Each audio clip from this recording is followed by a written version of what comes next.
The morning sky over New York City was still shrouded in a thin mist when the footsteps of a middle-aged woman echoed on the marble floor of the city's largest hospital. She was Dr. Elizabeth Morgan, a neurosurgeon, whose name appeared in numerous prestigious medical journals. At the age of only 38, she had achieved many accomplishments that made countless people envious. Her photo, clad in a white coat with a stethoscope draped around her neck, graced the cover of an international medical magazine with the headline, "The Future of Neurosurgery." Dr. Morgan leads the way. Yet behind the dazzling success, there was one thing that most people never realized. Her heart was empty. She had everything: a career, awards, a luxurious Manhattan apartment, even the latest sports car. But every time she came home after spending hours in the operating room, Elizabeth always felt hollow. She would sit on her plush sofa, gaze at the night sky through the tall apartment window, and silently ask herself, is this the purpose of my life? Is this all that happiness means? That question kept haunting her, even though she tried to ignore it by burying herself in work routines. She had tried various ways to chase away that emptiness, taking yoga classes, meditation, even Western-style spiritual therapy. Yet nothing truly calmed her soul. Her heart felt as if it were trapped in an empty space that could never be filled. One day, an offer came from a renowned hospital in Switzerland. They invited her to be the keynote speaker at an international conference on the latest brain surgery technology. Without much thought, she accepted the invitation. For her, every opportunity to expand her professional network was something that had to be seized. In the serene city of Zurich, she spent her time conversing with doctors from various countries.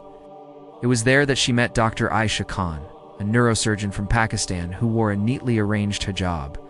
Elizabeth was momentarily stunned, as she rarely saw a Muslim woman in such a prestigious position in the medical world.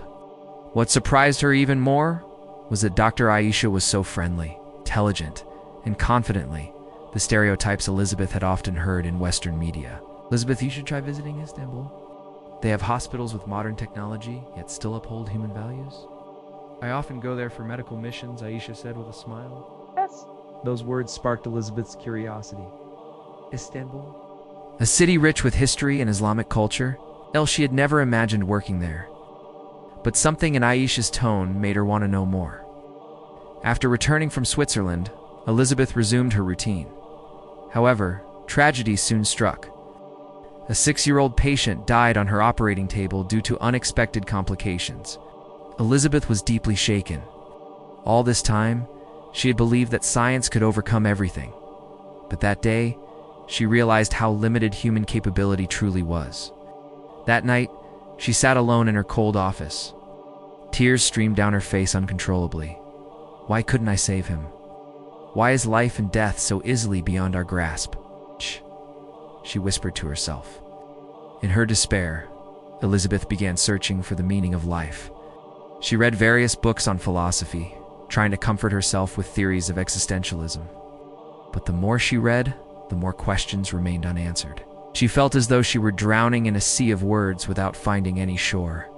A few months later, an email arrived in her inbox from Doctors Without Borders, an international medical organization offering a humanitarian mission to Syria, Turkey, and Jordan. They needed neurosurgeons to help war victims. Elizabeth stared at her laptop screen for a long time. The offer sounded challenging and dangerous, but for some reason, she felt compelled to accept it. I'm tired of all this. Maybe there I can find something different, she murmured. And just like that, Elizabeth left her glamorous life in New York for a journey that would change everything. The atmosphere of Istanbul welcomed Elizabeth with a combination she had never imagined before. From the taxi window taking her to a modest apartment provided by the humanitarian organization, she saw mosque minarets gracefully towering against the evening sky. The melodious call to prayer echoed, resonating between historic buildings and modern structures. Elizabeth sat in silence, gazing out the window with an odd feeling in her chest. There was a serenity she couldn't explain, as if the sound touched the deepest part of her heart. "What is that?" she asked softly to the taxi driver, a Turkish man in his 50s. "Adana, the call to prayer," the driver replied with a warm smile. Elizabeth nodded slowly, though her mind swirled with new questions. Why did that sound feel so soothing? Why did it seem to hold the peace she had been searching for all along? The hospital where she was assigned was not far from the Fatih district, one of Istanbul's historic areas. Elizabeth was warmly welcomed by both the international and local medical teams. She quickly plunged into a new routine treating war victims brought in from the Syrian border. Most of the patients were children, women, and the elderly, injured by airstrikes. Her days were exhausting, yet different from her previous life. Here Elizabeth felt a more humane atmosphere. Volunteers and medical staff always began the day with prayers, encouraging each other and helping without expecting anything in return. There was a sense of brotherhood she had never felt in modern American hospitals. What intrigued her most was how Muslim doctors maintained their prayers. Every time the adhan echoed, they would pause briefly, perform ablution, and then pray in a small room converted into a prayer space. At first, Elizabeth found it strange. Why would they leave their work for a few moments just to pray? Weren't patients' lives far more important? But the longer she observed, the more respect she felt. Despite their busy schedules, they managed to balance duty and worship. Strangely, it made them seem calmer under pressure. One afternoon, while Elizabeth was sitting in the break room with a cup of tea, someone called her name. Elizabeth. She turned, and to her surprise, saw a familiar figure. Dr. Isa Kane, the friend she had met at the Swiss conference. They hugged warmly. "I can't believe we're meeting here again!" Aisha exclaimed with a bright smile. "This is amazing!" Elizabeth chuckled. "I didn't expect this either. The world really is small." That day, they talked for hours. Aisha shared many stories about her experiences working in conflict zones. Elizabeth listened attentively, but amidst their conversation, one question burned in her heart. "Aisha," she said softly, "how do you stay strong seeing all this? Every day we face death, blood, horrific wounds. I feel like I'm losing my mind." Aisha smiled gently. "I just try to remember that life and death are in Allah's hands. Our duty is to do our best. The outcome, we leave to Him." Elizabeth fell silent.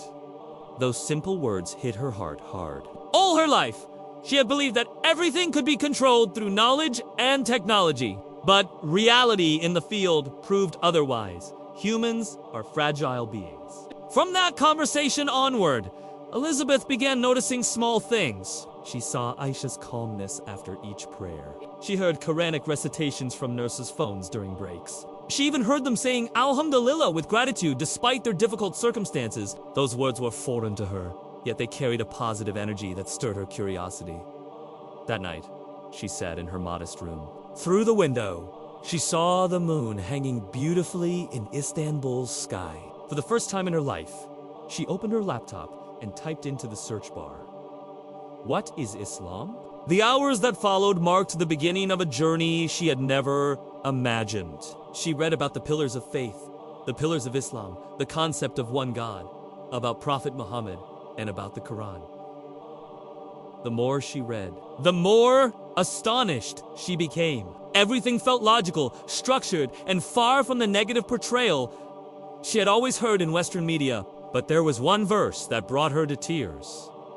"Whoever submits himself to Allah and does good will have his reward with his Lord. No fear will there be concerning them, nor will they grieve." Surah Al-Baqarah 112. Elizabeth read the translation over and over. Those words seemed to answer the questions that had haunted her, the meaning of life, happiness, and peace. The following days led Elizabeth on a deeper spiritual journey. She began noticing things she had never cared about before. When the adhan echoed, she paused briefly from her work knot to pray, but to listen. There was something in that call that made her chest tremble. Sometimes she closed her eyes, letting the Arabic words flow into the depths of her soul. One night, after an exhausting day of emergency surgeries, Elizabeth couldn't sleep. She stepped out to the balcony of her small apartment, gazing at Istanbul's shimmering lights. The night air was cold, but there was an indescribable sense of peace. Suddenly, from afar, she heard the call to the Isha prayer.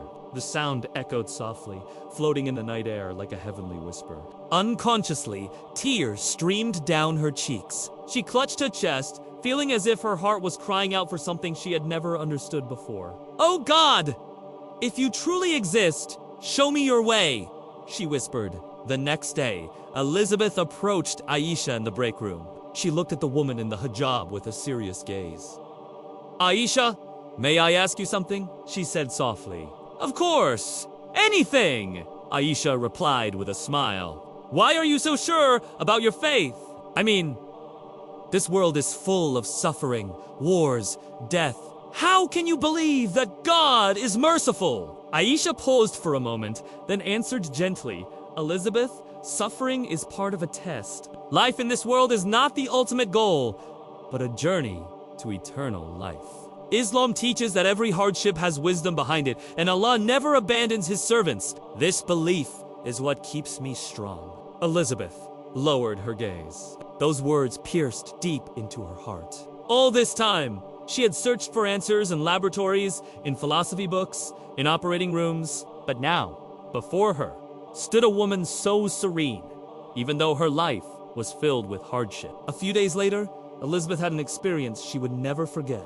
She was in the recovery ward when a small patient, a 7-year-old girl named Yasmin, called her. The child was a bombing victim with severe injuries on her legs.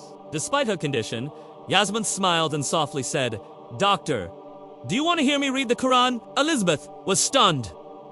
You can read the Quran, she asked. The little girl nodded, then began reciting verses in a gentle voice. Elizabeth didn't understand the meaning, but every letter from those tiny lips seemed to carry a peace she had never felt before. She stood frozen, her chest trembling, eyes brimming with tears. When the recitation ended, Yasmin smiled. This is a verse about patience. Doctor.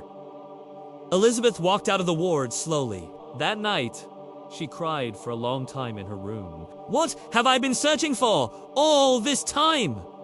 Why does all this feel so true? Why does my heart tremble every time I hear those verses? The following days became a period of intense inner struggle for Elizabeth.